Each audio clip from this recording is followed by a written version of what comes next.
I don't know if it's one of these joke questions or it's a real one. As it is always, whenever brothers come together, they have these second wife questions. And khair, I'll answer them, no problem. A lot of talk and no action about second wives, let me just say. Kalam fadi, no actual action, which is good in its own way. Nobody's saying that. Is it okay to get a second wife without telling the first one? Logistically, it's almost impossible. Logistically, it's almost impossible.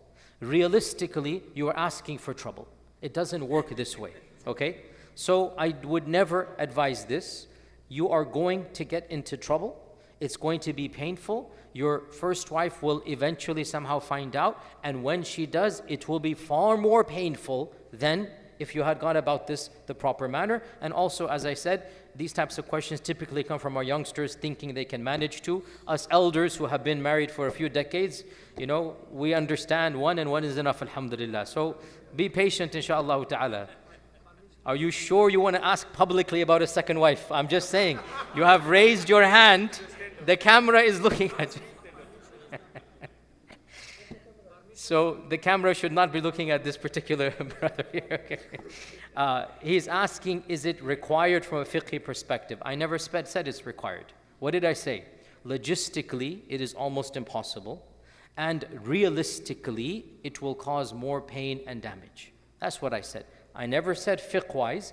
A man does not require permission from his own mother to marry.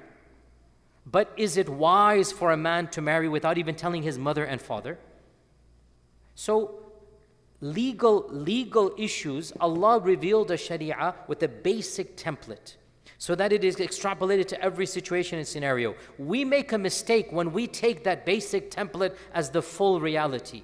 Allah subhanahu wa ta'ala says in the Quran, treat your wives with kindness. وَعَاشِرُهُنَّ بِالْمَعْرُوفِ.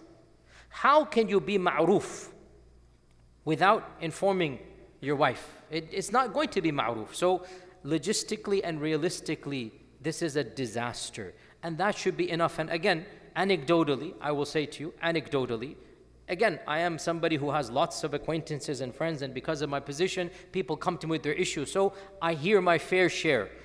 I do not know of a single case in this country where a second wife was taken and it ended up to be positive when it was done in secret. I don't know of a single.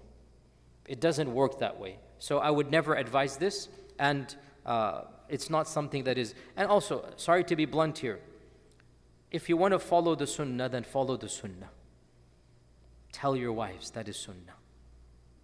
If you want to say, oh, this is sunnah, even though it's not sunnah in that sense. If you want to say, oh, this is the Prophet had it, he only had it after Khadijah. If you want to say the default, monogamous, for the bulk of your life, okay, that's the sunnah. But if you think, some people say it's sunnah, I don't think it is sunnah, by the way. Neither is sunnah. Each one is jaiz in its own way.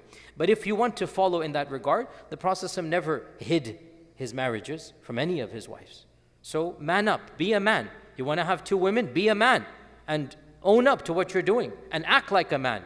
If you do that, then maybe perhaps we can talk about, and obviously I have to say this for the record as well, we're talking about second wives from an Islamic perspective. As for the law of the land, as we know, the law of the land, it allows same-sex, it allows polyamorous, it allows one man and 10 women and 10 women and one man, but the law as it currently stands says it is immoral to have more than one wife. So I'm not talking about from the law of the land, I'm talking about from a paper nikah contract.